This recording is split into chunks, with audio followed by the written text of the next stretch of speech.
Alors, bonsoir et bienvenue à la séance du 10 septembre 2024. Sont absents Pascal et Jérémy. Madame Loin, oui.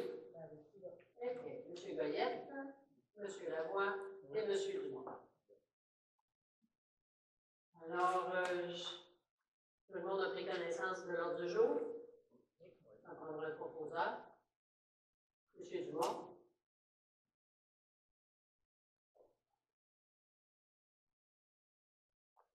Le procès verbal du 13 août.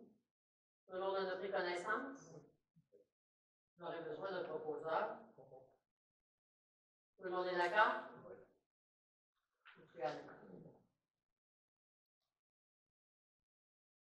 Le procès verbal de la séance extraordinaire du 3 septembre. Tout le monde en a pris connaissance?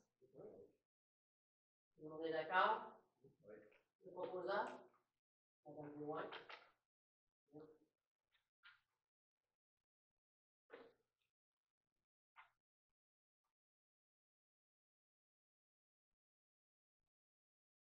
On s'est rendu au rapport de l'ARS et des services et des comités.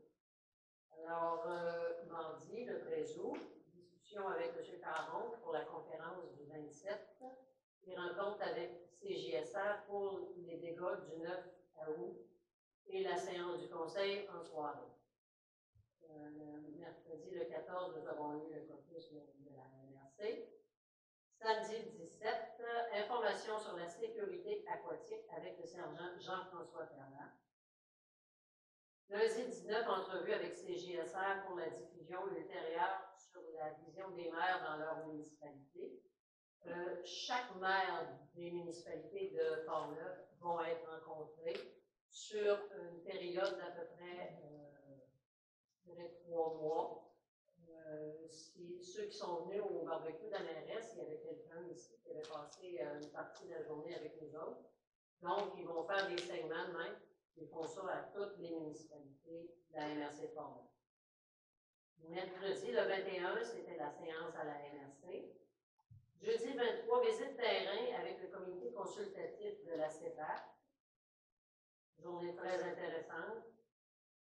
Mercredi, le 27, conférence de presse en lien avec la venue du réseau cellulaire. Jeudi 29, une autre conférence de presse au centre Roland-Dion pour le Papir Spa. Le Papir Spa, c'est le programme d'aide financière aux infrastructures récréatives et sportives. C'est pour notre sentier au Chute d'Amargout. Chaque municipalité qui ont reçu des sous était à la conférence de presse, il y en avait 4, dont nous, qui avons eu une subvention de 79 800 $, si je ne me trompe pas. C'est pour le nouveau sentier qui est en train de se faire au Chute de la Marmite. Il va se rendre, c'est une boucle ça donne 6,1 km, si je ne me trompe pas. Il va se rendre aux alentours du lac Clair. Et en après-midi, une rencontre à la MRC. Vendredi, le 30, rencontre avec Jonathan Julien, ministre de la Capitale nationale, sur les enjeux de la loi 103 et sur le droit d'un regard des zones inondables. Le gouvernement du Québec est en train de revoir les zones inondables dans toute la province de Québec et on a demandé à faire partie de la consultation parce qu'on sait que la région de Port-Neuf, la MRC de Port-Neuf est trouée d'eau, si on veut. On est plein de lacs et tout ça. Et on veut pas que la région de Port-Neuf soit peinturée en bleu. Un peu comme ça s'est passé dans le temps des zones agricoles, que ce sont des fonctionnaires qui ont peinturé en vert et puis il y a des gens qui se retrouvent avec des terres de carré qui ne sont pas capables de les zoner. Alors, apparemment qu'on va avoir un droit de regard. Et la loi 103, c'est celle qui dit que si tu n'as plus de place dans ta municipalité pour du développement résidentiel, bien, dû aux terres agricoles et autres, bien, tu peux aller vers Saint-Denis au nord ou aller vers Rivière-la-Pierre, il en reste des terrains. Sauf que les petites municipalités, je vous donne un exemple, comme Saint-Uribe, qui a 317 citoyens, va faire quoi pour augmenter sa population s'il n'y a plus le droit de dézoner pour du résidentiel? Donc, ça, c'est la loi 103. On en a parlé avec le ministre. Ils ne sont pas chauds à l'idée, là, mais ils ont parlé que peut-être qu'ils regarderaient pour du cas par cas selon la région. Mardi 2 septembre, séance extraordinaire pour l'autorisation de signer des documents chez le notaire et l'autorisation d'octroyer le contrat de réfection de la rue des Loisirs.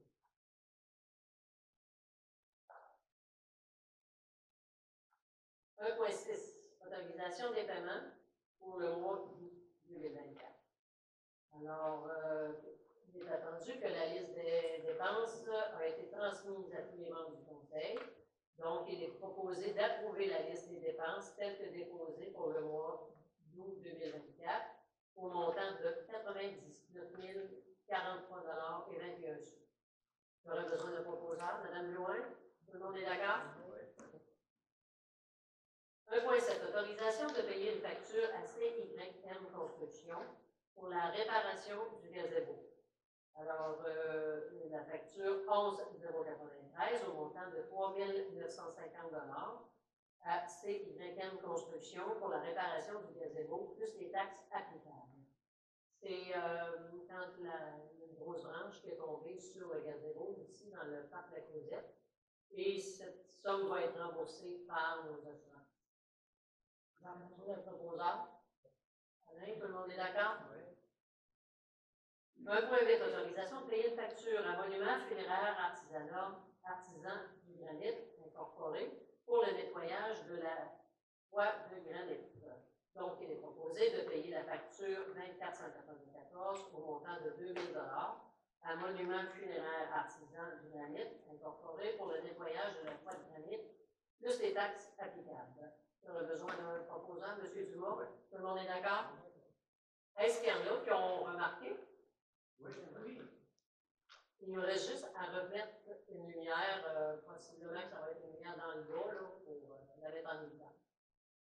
Nous serions rendus à la première période de questions. Pardon?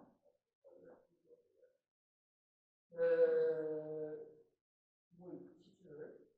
Alors, Michel va vous parler de la rue des Loisirs. Avant la période de questions, je vais mentionner un peu où on en est dans le développement pour la réflexion de la rue des Loisirs. Aujourd'hui, on a rencontré M. Paré, qui doit être chargé de projet de bétonnière à sucre. C'est eux qui vont entamer les travaux. Normalement, les travaux devraient commencer lundi prochain. Et puis, ça va s'étalonner sur une période de 5 semaines. On a eu une très belle rencontre avec ces gens-là. Ils ont déjà commencé à faire le repérage. En fait, ils ont terminé le repérage de toutes les entrées d'aqueducs des maisons. Et ils se proposent de rencontrer chaque résident de la rue des Loisirs un à un pour leur expliquer leur façon de procéder. Donc, pour nous autres, c'est un bon contact. Et on est très satisfait de ce qu'on a vécu aujourd'hui avec la rencontre de M. Paré. Et il y avait un autre monsieur qui était là aussi, un technicien. Ils vont utiliser une partie terrain de l'ODP pour faire les tas au début. Lorsqu'ils vont faire les tests de sol, ça va leur permettre de pouvoir continuer les travaux pendant l'attente des tests de sol. Après ça, on va déterminer si on réutilise ces sols-là ou si on va les extraire. Par la suite, ben, ils vont remettre le terrain qui est dans le bon état, puis on va peut-être avoir des petits cailloux qui vont y faire par rapport à ça. On y revient là. Bon départ. Alors, on est rendu à la première période de questions. Comme vous savez, on est enregistré, donc si vous avez des questions, vous venez au micro et vous vous nommez.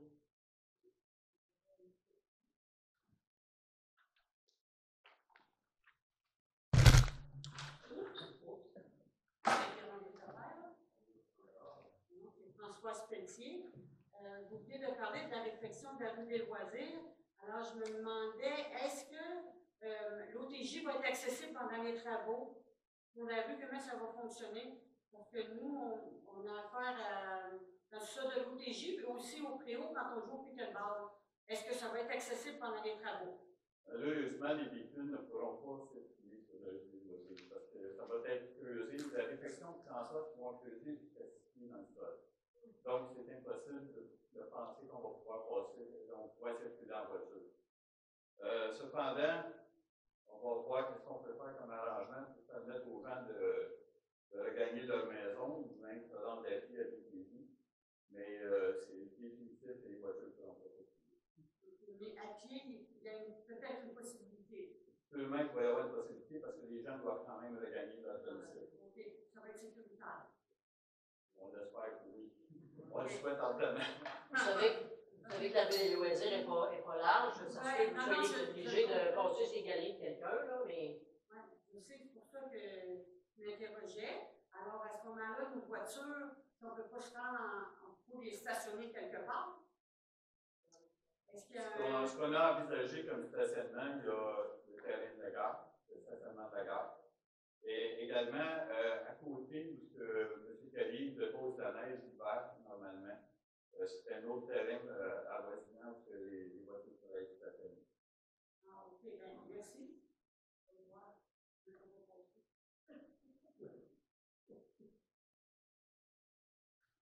Je voyais le Dumas. Une vague sortait depuis longtemps, c'est vrai que Mme Bonnet et son fils, ils viennent devant le conseil, ils s'en vont. Non, ils n'ont pas l'initiative. Est-ce qu'ils s'en vont? Qu'est-ce qui se passe? Qu'est-ce qu'ils disent? Non, ils ne sont pas partis. Ils sont présentement en vacances à Noël, en Ontario. Ils vont être ici pour la séance du mois prochain. C'est bien, c'est bien. Il faut se renseigner. Si j'ai bien compris, la séance extraordinaire, c'était le 2 ou le 3 septembre? C'était le 3. Le 3, et c'était pour Elle a été annoncée, monsieur? Oui, la séance avait été annoncée. L'autre jour avait été publié également. Sur Facebook? L'autre jour avait été publié sur notre site web. Le site web. OK. Le 3 septembre. OK. C'était pour la réflexion de la rue. Il y avait 2 points à l'ordre du jour. Quoi? Le premier, c'était pour pouvoir octroyer le contrat à la vétérinaire Lafitte pour la réflexion de la rue des Loisirs. Et le deuxième point, c'était pour l'achat de la maison sur la rue principale. On puisse m'autoriser à signer les documents nécessaires au palais du notaire. OK. Pour ce qui est de la maison, là, c'est fait, là. Est-ce que vous aviez regardé la possibilité d'acheter la maison pour la rue de l'église, juste en fait, les anciennes maisons où Mme Misson demeurait, là, la petite maison? Là. Notre offre d'achat était déjà faite quand la maison s'est mise en vente. Ça fait quand même plusieurs mois que cette maison. C'était la première, c'est vrai. C'était, en tout cas, je vous dis, là, c'est là depuis plusieurs mois. Le sentier pédestre que vous aménagez, moi, je voudrais savoir, parce que, bon, nous, les motoneiges, on passait sur le long de la rivière pour aller prendre notre trail de motoneige. En passant, si les gens pouvaient circuler l'hiver, c'était grâce aux gens qui balisaient ce petit sentier-là tout le long de la rivière. Les piétons pouvaient marcher facilement parce que c'était bien tapé et très bien déneigé. Alors là, on ne pourra plus passer dans ce coin-là pour aller chercher notre. Le sentier n'est pas du tout à notre place. Ah non? Non. Il n'est pas sur le long de la rivière pour aller traverser le pont? Non. OK. Le sentier, quand tu arrives sur le pont, vous avez la grosse côte, là? Ouais. Bon, bien, tu tournes tout de suite à droite. À droite ou à gauche? À droite.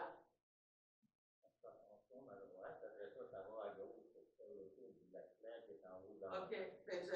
Ça va cohabiter avec la motoneige, je pense que c'est la trail. À droite, j'imagine que le skiloseur passe à droite. Il n'y a pas beaucoup, il n'y a pas de long. OK. Ça ne sera pas dans le sentier de motoneige. OK, ça va être. OK. il y a juste, quand ça passe sur le pont, les gens sur le pont, ils passent avec les motoneiges, il n'y a pas d'autre pont. Ouais, ok. Et ensuite, ils peuvent passer à côté facilement, puis monter à côté du pont de motoneige. Parce que c'est grave, là, ils ont peut-être la cause de construire. Ouais. Ok. Bon. C'est bon, si on peut toujours circuler en motoneige. Oh, oui. Oui, de toute façon, il y a des sentiers, dans les sentiers de motoneige qui sont aussi raquettes sentiers, là, motoneige. J'imagine que ça va être la même chose. Je vous arrête parce que la première période de questions, normalement, elle est pour tout ce qui est finance. Oui, mais là, vous avez parlé de 79 000 pour que ça sentier.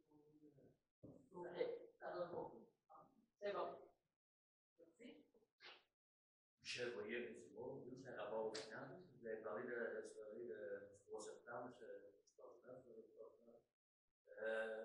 de la maison. La dernière séance, demandé si c'était conditionnel à l'inspection, ça a été fait. Oui, l'inspection a été faite, et tout est avéré. Les tests de sol aussi. Les tests de sol qui ont été faits également.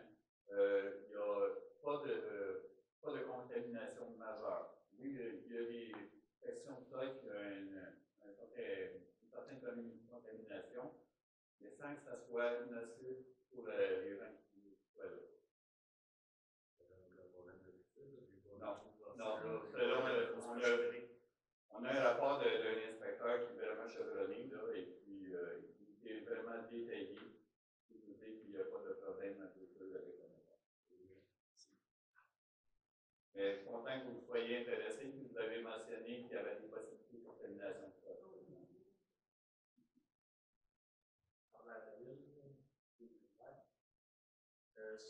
Sur une des voisins, est-ce que vous avez mis une clause que vous allez engager les entrepreneurs de la place pour le camionnage? Oui, la clause est même le contrat. Les tenants là-dessus sont très au courant de ça et ils vont respecter la clause. C'est quoi, c'est 50? 50-50.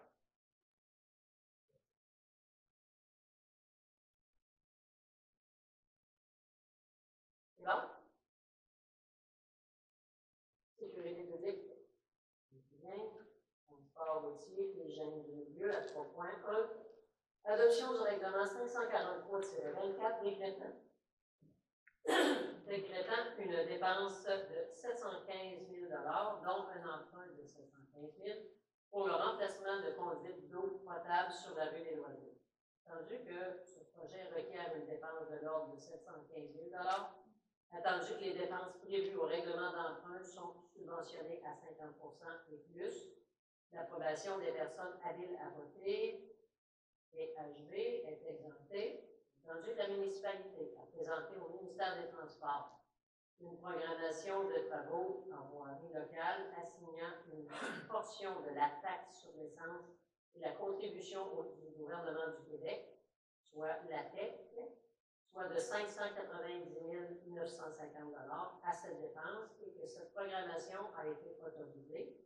Il est proposé d'adopter le règlement d'emprunt 543-24 pour le remplacement de la conduite d'eau sur la rue des Loisirs. Il y aurait besoin d'un proposeur. M. Goyette, tout le monde est d'accord? En urbanisme. 4.1. Examen de la demande de permis de construction pour le remplacement des fondations d'un bâtiment situé dans la marge de recul de protection d'un talus au 279 rue du Lac-Vert, lot 5 222 775. Attendu que M. Jean-Luc Vaillancourt a déposé une expertise géotechnique dans le but de remplacer les fondations de blocs de béton par un solage de béton coulé, attendu que le chalet est situé dans la bande de protection de talus, attendu que l'entreprise géotechnique est statue, l'expertise, excusez-moi, géotechnique est statue que le talus a statué, que le talus sera stable à la suite des travaux si les recommandations du rapport sont suivies durant et après les travaux, ainsi que dans le permis, attendu que l'entrepreneur sera informé des normes inscrites dans l'entreprise, considérant la recommandation positive du comité consultatif consultatif de l'urbanisme, il est proposé d'accepter la demande de permis telle que présentée. Il y aurait besoin d'un proposeur. Monsieur Dumas? D'accord.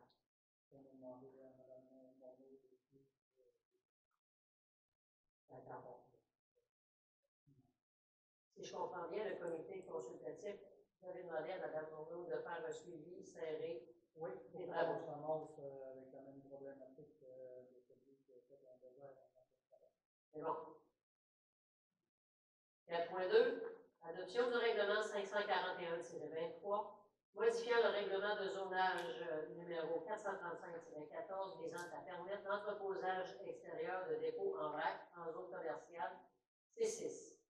Considérant que le règlement de zonage numéro 435-14 est entré en vigueur le 9 octobre 2014 et que le conseil municipal peut le modifier suivant les dispositions de la loi sur l'aménagement et l'urbanisme, considérant qu'une demande a été adressée à la municipalité afin de modifier le règlement de zonage numéro 435-14 dans le but de permettre l'entreposage extérieur de dépôts en vrac en zone commerciale C6, considérant que l'usage de services de machinerie lourde qui comprend des entreprises d'excavation est permis en zone commerciale C6, considérant que le projet est en accord avec les politiques générales d'aménagement du plan d'urbanisme numéro 431-14, considérant que le comité consultatif en urbanisme a formulé un avis favorable au conseil relativement à cette demande, considérant qu'un avis de motion du dérèglement a régulièrement été donné lors de la séance du 11 juin 2024 et qu'un projet de règlement a également été déposé lors de cette même séance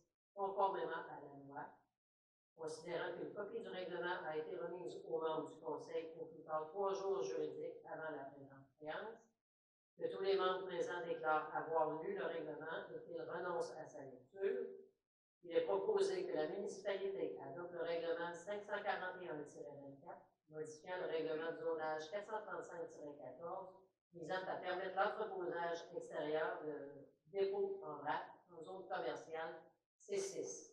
Tu aurais besoin d'un proposeur. Monsieur Alain, tout le monde est d'accord? Oui. Choisir les services à la communauté. Résolution d'appui à la semaine de la sécurité ferroviaire. Attendu que la semaine de la sécurité ferroviaire aura lieu au Canada entre le 23 et le 29 septembre 2024, attendu que 229 incidents liés à des passages à niveau et à des intrusions se sont produits au Canada en 2023, entraînant 66 décès et 39 blessures graves, attendu que l'éducation et l'information du public sur la sécurité ferroviaire en rappelant au public que les entreprises ferroviaires sont des propriétés privées, en sensibilisant le public aux dangers associés au passage à niveau, en s'assurant que les piétons et les automobilistes sont attentifs et à l'écoute à proximité des voies ferrées, et respectant le code de la route, réduiront le nombre de décès et de blessures évitables causées par les incidents impliquant des trains et des citoyens. Entendu que coopération Gare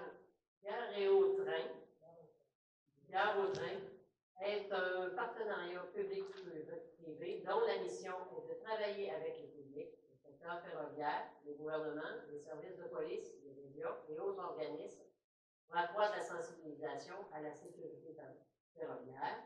Attendu que le CIEN demande au conseil municipal d'adopter la présente résolution afin d'appuyer ces efforts soutenus déployés pour sensibiliser les gens, sauver des vies et prévenir des blessures dans les collectivités, y compris sur le territoire de notre municipalité. Il est proposé d'appuyer la Semaine nationale de la sécurité ferroviaire qui se déroulera du 23 au 29 septembre 2024.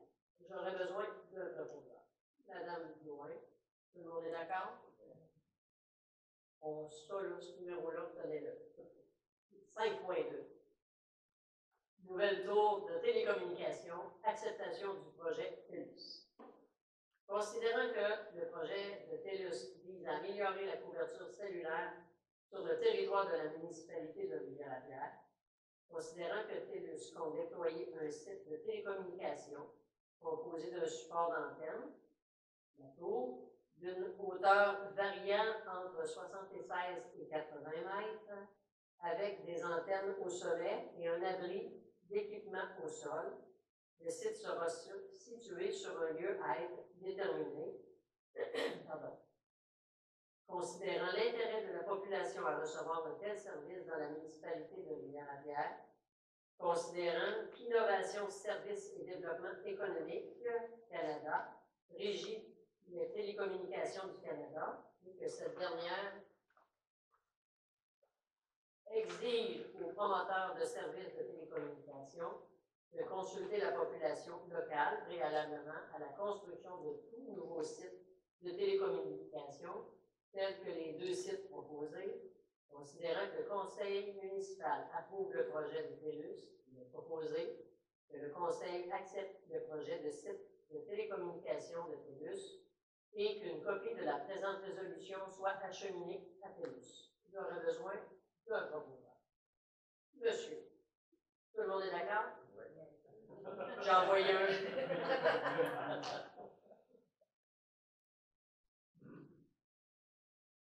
Point 3. Antenne intermunicipale de convention de services animaliers entre la MRC de Portneuf et la SPA.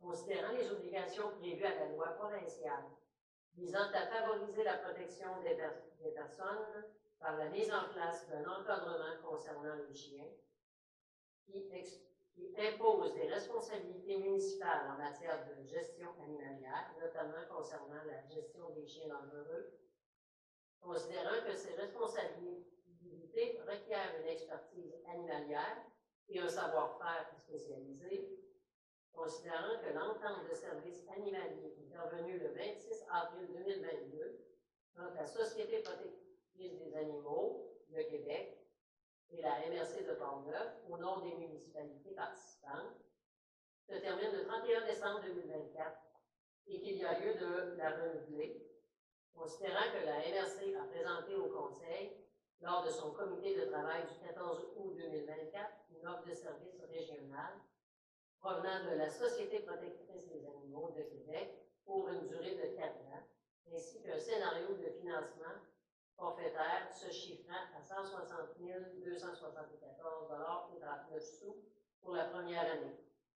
Il est proposé que le Conseil de la municipalité de Rivière-à-Pierre délègue à la MRC de Portneuf, pour une période de 4 ans, la coordination du dossier de la gestion animalière et autorise cette dernière à signer une entente de service régionale avec la SPA de Québec pour et en son nom, que le conseil municipal de la municipalité de Rivière-à-Pierre autorise la mairesse Danielle Ouellette à signer une entente intermunicipale concernant les services